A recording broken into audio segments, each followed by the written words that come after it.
¿Qué tal? Muy buenas noches, bienvenidos a Cita con, y como ya es costumbre, los martes a las 7 en punto de la noche, la cita es con la Fundación Forjando Futuros, que acompaña a las víctimas del conflicto armado en procesos de restitución de tierras, de reclamación de tierras, de indemnización, de reparación de víctimas, una labor que viene desempeñando hace muchos años y que ha tenido casos de éxito que cada 8 días nos muestra aquí Ana María, con esos testimonios de las personas que han podido retornar a los lugares de donde fueron desplazadas por la violencia. Nuestra invitada de Forjando Futuros, Nora Saldarriaga, subdirectora precisamente de la Fundación Forjando Futuros, a quien le agradecemos su presencia esta noche. Muy buenas noches, muchas gracias, porque cada semana yo sé que hay muchas personas que nos acompañan, porque es de su interés conocer qué pasa con las víctimas del conflicto armado. Y hoy también nos acompaña Silvia Berrocal, lideresa social del Urabá antioqueño. A doña Silvia también le agradecemos por acompañarnos en esta oportunidad. Bienvenida. Gracias, muy buenas noches. Como usted lo dice, mi nombre es Silvia Berrocal. Bueno, y Ana María, cada vez siempre compañera nuestra aquí en Citacón. Muy buenas noches para usted, Germán, para nuestras invitadas, para doña Silvia y para Nora, y por supuesto para todos los televidentes que una vez más nos acompañan acá en Cita Con.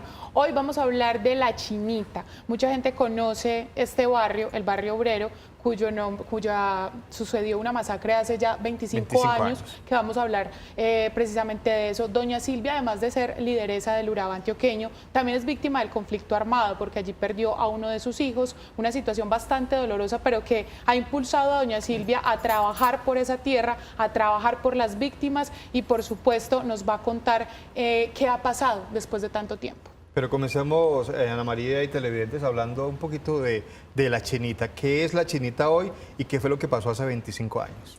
Bueno, La Chinita es una de las más grandes invasiones, y en su momento se decía que América Latina, allí hay 30.000 personas, 5.000 viviendas. Esta invasión se hizo una invasión de manera organizada.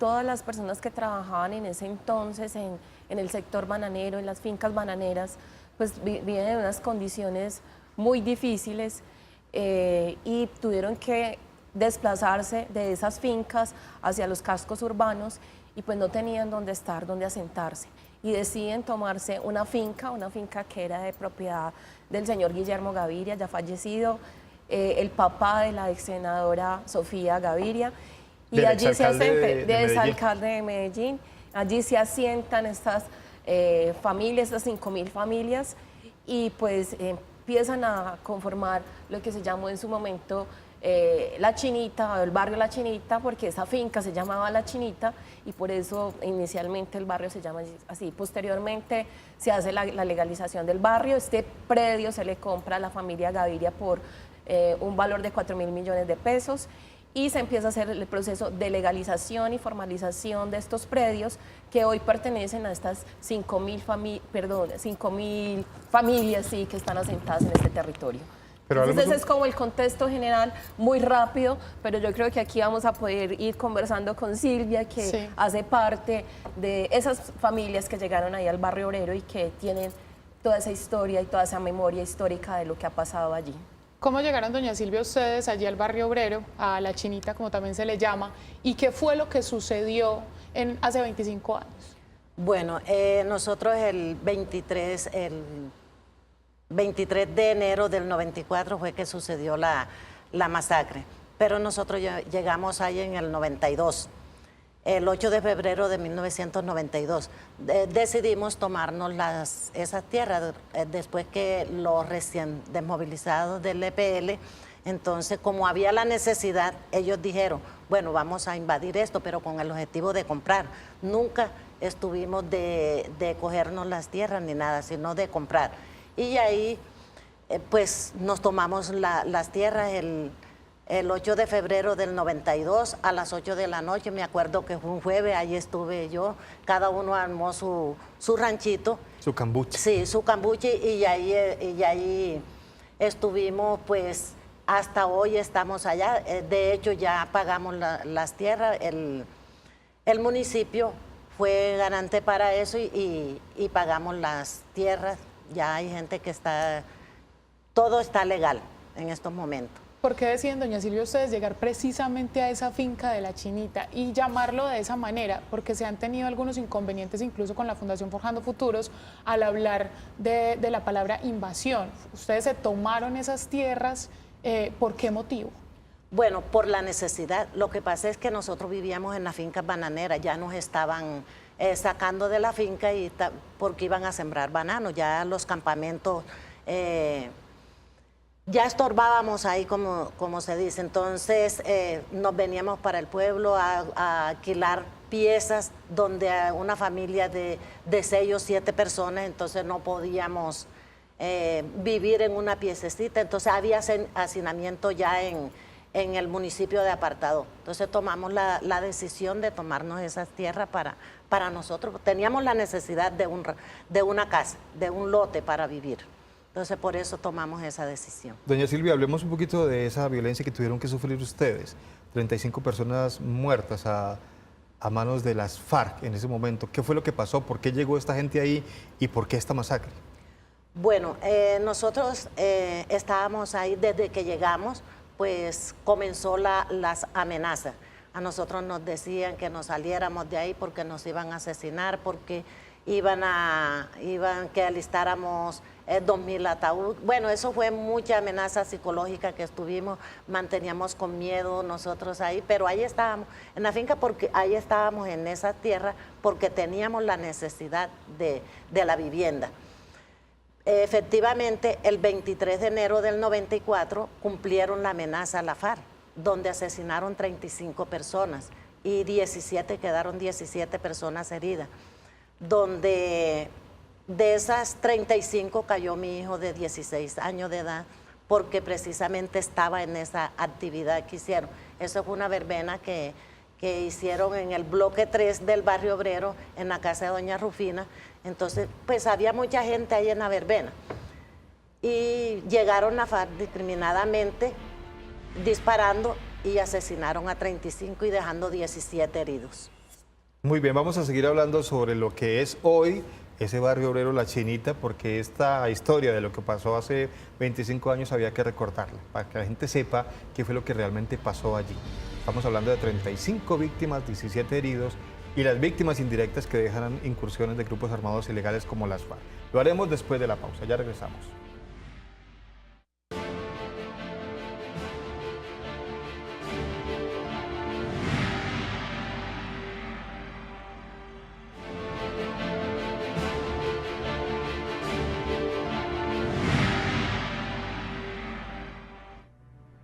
Por donde está mi hijos, por ahí llegaba la guerrilla de él, a echarles carreta.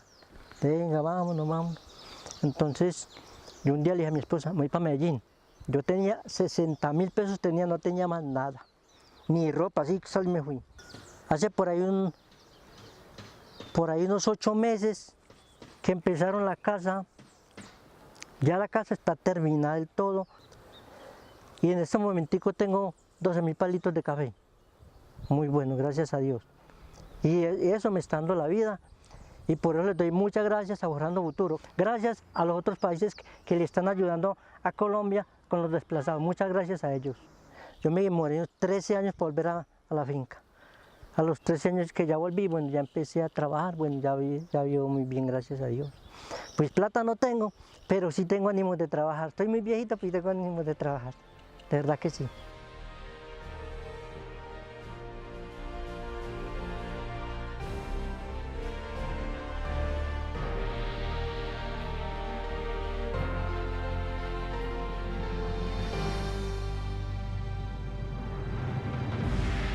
Muchísimas gracias por continuar aquí en Cita Con. Hoy estamos hablando de la masacre del barrio La Chinita hace 25 años en el Urabá antioqueño, específicamente en el municipio de Apartadó. Pero veíamos a Luis Morales. Él es una de las personas que está siendo en este momento judicialmente asesorados por la Fundación Forjando Futuros, esto en el municipio de San Carlos. Ya cada programa hemos estado viendo, Germán, esos casos de éxito. Hace 8 días veíamos el caso de Rosa, por ejemplo, que no quiso volver a su predio, contrario a ella, pues Luis sí está muy feliz, dice que hace 13 años que no estaba en sus tierras y que ahorita está, dice él, muy viejito, pero con todo el ánimo para trabajar.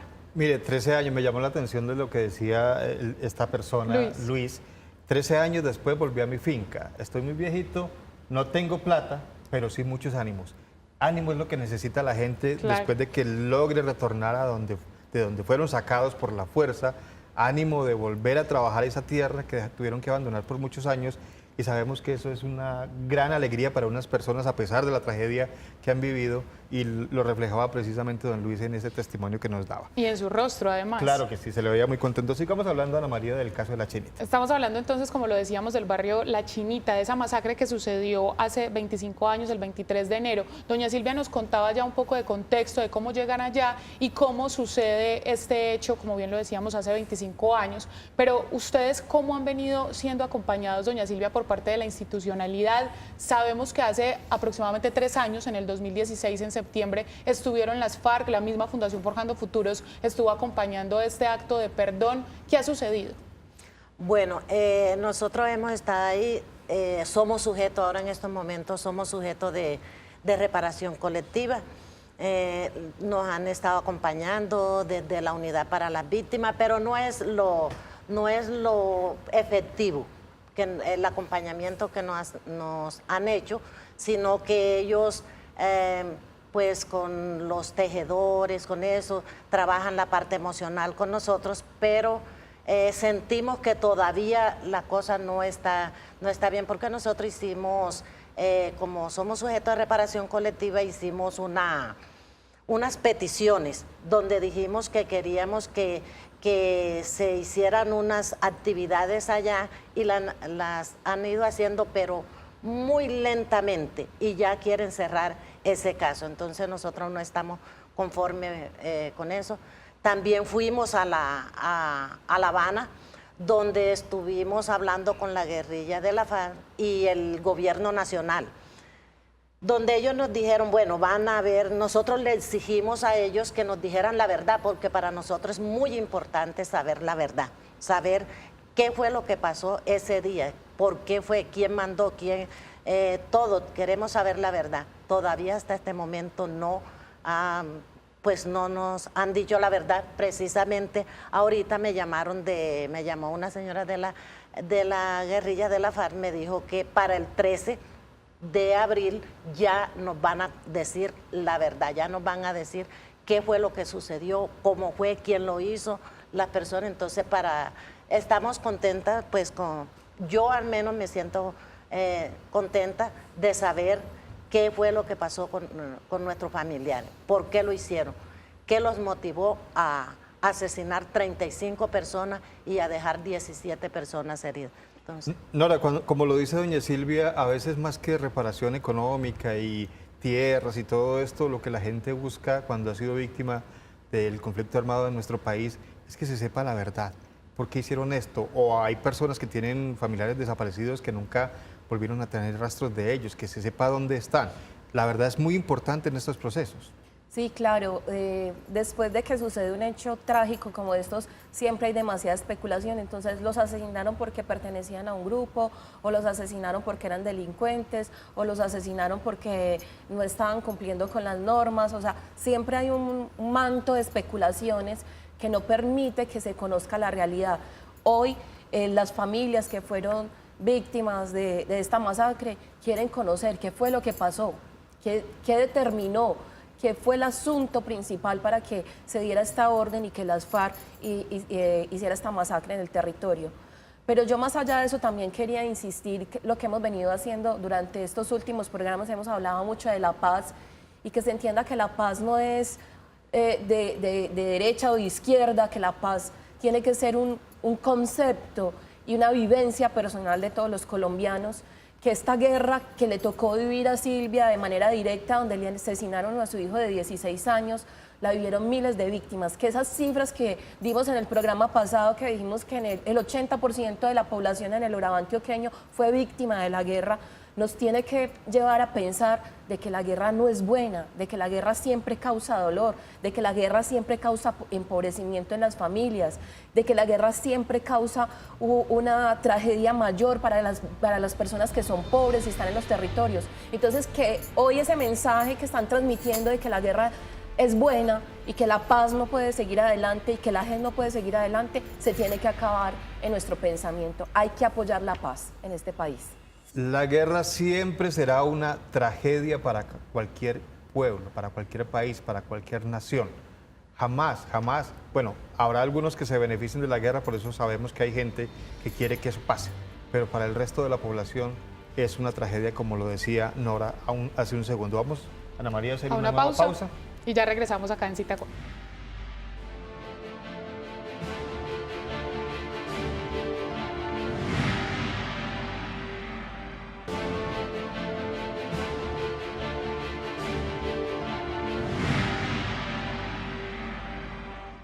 Muchas gracias por continuar con nosotros. Estamos en Cita Con Forjando Futuros en este martes a las 7 de la noche. Estamos hablando sobre lo que ocurrió en el barrio obrero La Chinita hace 25 años. Tenemos que recordar la cifra, 35 personas asesinadas y 17 personas heridas en una incursión violenta por parte de las FARC, otro de los grupos armados ilegales que tenía influencia en la zona del Urabá. Muchos actores armados y la población, como siempre, Nora y doña Silvia, en medio de la confrontación. A veces, por estar ahí, tienen que someterse a lo que los grupos armados digan y por eso los acusan de estar de un lado del otro, y al final es la gente simplemente la que sufre estos rigores de la guerra. Por eso lo decíamos antes de la pausa. Es una tragedia vivir guerra en cualquier país. No queremos guerra, queremos es paz. Paz entendida como que a la gente se le respete su vida, sus derechos y todo lo que tiene que ofrecerle un Estado como el colombiano. Vamos a seguir hablando con doña Silvia, porque ella nos decía durante la pausa que hay que recalcar lo de las secuelas que dejó esa incursión armada allí en La Chinita. Secuelas prácticamente imborrables, doña Silvia. Sí, pues asesinaron todo ese personal. Resulta que quedaron mujeres embarazadas, niños de brazos, ya chicos, y ahora en estos momentos están esos muchachos, nuestros jóvenes se están, es decir, acabando ellos mismos. No saben ni por qué pelean, pero es que ellos les hizo falta la mamá, el papá, la orientación de la familia. Entonces esa secuela la dejó esa guerra en ese momento, ¿cierto? Entonces por eso es que ellos están en este momento, en esa situación, que a uno le da tristeza ver que se asesinan, que los inducen a el consumo de drogas después que ya los muchachos ya pues están bastante, bastante metidos en eso, entonces ya los asesinan. Entonces eso le duele a uno y uno ve que es de esa misma secuela que hubo porque esos niños quedaron pequeños huérfanos. Pero es que aquí hay que resaltar una cosa súper importante, Germán y Ana, y es que pasó muchos años antes de que en este país se hablara de víctimas y que se reconociera que las víctimas habían tenido, como dice Silvia, unas secuelas gigantes, no solamente que les quitaran su tierra, que les despojaran de sus tierras, sino que habían también unas secuelas psicológicas y físicas que no habían logrado superar. Y que muchos años después les vinieron a decir, bueno, es que usted sí es víctima, usted sufrió un daño, hoy tenemos que ayudarlo, pero había pasado mucho tiempo y esos niños, como dice Silvia, que crecieron en una sensación de rencor, de rabia, de dolor, de humillación, que hasta hoy apenas empiezan a superar y que hoy el Estado apenas les brinda esa atención psicológica, esa atención y les dice, ustedes son víctimas, son ciudadanos de primera categoría y necesitan la atención. O sea que esto hoy tiene que ser de mayor trascendencia y por eso yo insistía antes de que nos fuéramos al comercial de que la guerra no puede seguir siendo la prioridad para nosotros y que nosotros hagamos de esto como si fuera lo más importante y que tenemos que seguir en la guerra. Yo creo que lo importante aquí es abandonar las armas de todo calibre y empezar a vivir la paz que necesita este país, por esas secuelas que hoy nos habla Silvia que hemos vivido. Nora, hay una guerra que no viven los que la piden. Lamentablemente la viven los más pobres, los hijos de los más pobres, son los soldados más pobres los que van a engrosar las filas de esos ejércitos regulares para enfrentar a los grupos armados ilegales, son los más pobres los que tienen que vivir en carne propia lo que está ocurriendo porque es allá en los territorios donde se libra esa guerra. Aunque las ciudades tienen otro conflicto, pero digamos que es una guerra que no viven no sufren los que piden guerra. Ana María. Pero a propósito de eso que está diciendo Nora, que usted también menciona, Germán, de todo lo que estamos pidiendo, no solamente la paz, sino que también esas víctimas en los últimos años, gracias a ese proceso de paz que se logró entre las FARC precisamente y el gobierno nacional de la época con Juan Manuel Santos, pues es que ustedes estén en el centro, en el foco. Y se ha venido hablando de perdón. Doña Silvia, ¿qué tan difícil es perdonar a una persona, a un grupo también que ha hecho tanto daño? En su caso, por ejemplo. Bueno, eso es difícil inicialmente, pero uno se tiene que preparar. Para eso tiene uno primero que hacer esa paz interna. Y eso fue lo que hicimos muchas viudas y personas de la Chinita. Primero hicimos nos desarmamos nosotros. Después que ya nosotros estuvimos ahí, ya tuvimos la oportunidad de hablar con la guerrilla de la FARC, donde le dijimos, inicialmente fue de hacerle reclamo, después ya vimos que ellos en verdad querían salir de esa situación. Nosotros dijimos, los perdonamos y los perdonamos de corazón. Nos sentimos que volvimos a vivir. Nosotros volvimos a vivir el día que dijimos, perdonamos a todos ustedes lo que hicieron, esa masacre en la Chinita, y sentimos pues esa tranquilidad, porque también ellos se pueden equivocar, y lo hicieron por una equivocación. Vimos cuando hablamos con ellos, le vimos la vergüenza, la tristeza, agachaban la cabeza, no nos miraban. Pero cuando nosotros sí lo estábamos mirando a los ojos, ellos dijeron, bueno, vamos a hacer esta reconciliación y vamos a ir al Urabá a pedirles perdón a todas las personas que le causamos daño. Efectivamente, ahí hubo personas también que dijeron, no voy a ir porque no soy capaz de verles la cara, no los voy a perdonar, pero tampoco los voy a insultar. Entonces, pero yo sí invito a la gente que perdonar es agradable, es sentir que uno vuelve a vivir, porque ese odio, ese rencor, ese dolor que uno mantiene cuando uno no ha perdonado es horrible. La Fundación Forjando Futuro hemos trabajado pues muy fuertemente con eso. Ellos fueron uno de los acompañantes nuestros y ha trabajado en capacitación en el Urabá. Muy bien. Donde la gente pues... Una invitación muy bonita que hace doña Silvia, además, para perdonar, Germán, en estos tiempos de tanta convulsión. Pero venga, Ana María, perdone que le interrumpa, pero hay algo que hay que aclarar con esto del perdón. A las personas no se les puede obligar a perdonar. Claro. Como ella lo decía, unos decidieron que no perdonaban y están en su derecho, porque es que el perdón no se obliga, no se impone. Pero tampoco, como hemos visto lamentablemente en Ola, personas que son criticadas porque decidieron perdonar. Pues es que es su dolor, es que es su familiar, es su víctima, es su decisión personal, y si alguien decide perdonar a algún grupo que sea, no vamos a decir nombres aquí, pues tampoco se puede hacer ese tipo de señalamientos, porque las personas deciden dar un paso adelante y pasar a la reconciliación. Se nos acaba el tiempo. Como siempre, muy rápido, Germán, es un tema bastante amplio. Esta masacre de la Chinita es apenas uno de esos ejemplos que mencionaba incluso Nora en un programa anterior, con las masacres de la Honduras, de la Negra. Son muchos los hechos que han ocurrido allí en el Urabá antioqueño y en el resto del país, pero pues aquí tenemos una muestra, y una muestra también de lo que sucedió gracias a ese proceso de paz, donde fueron estos jefes de las FARC hasta allí el 30 de septiembre del año 2016 a pedir perdón a estas personas que, como doña Silvia, algunos decidieron perdonar, otras no. Doña Silvia, muchas gracias por acompañarnos en esta oportunidad. Nora, gracias por siempre acompañarnos aquí en Cita Con. Nos veremos dentro de 8 días a las 7 en punto de la noche, Ana María. Muy buenas noches para ustedes, Germán, para ustedes y para todos los televidentes. Los esperamos el próximo martes, 7 de la noche aquí en Cosmovisión.